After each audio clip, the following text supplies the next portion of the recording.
আসসালামু আলাইকুম এভরিওয়ান। পহেলা বৈশাখে বাঙালি বিলাই হয়ে যদি বিলাইয়ের থালি বাঙালিয়ানায় না সাজে তাহলে কি হয়? এই বাঙালিয়ানায় থালি সাজাতে আমার প্রথম পছন্দ ক্যানিভা।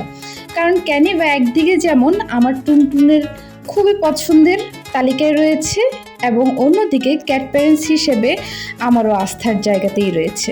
এই বাঙালি থালি সাজাতে আমি নিয়েছি ক্যানিভার মাদার ক্যাট অ্যান্ড কিটেন এই ক্যানটি এবং চিকেন ও টুনা ফ্লেভারের একটি পাউচ।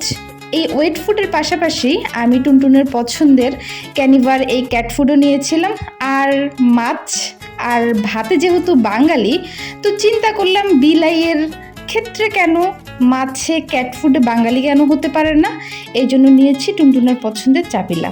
আর টুনটুনের কত পছন্দ ক্যানিভা তা তো দেখাই যাচ্ছে। সবাইকে নতুন বছরের অনেক অনেক শুভেচ্ছা। সব অবলা প্রাণীরা যেন ভালো থাকে এটাই কামনা।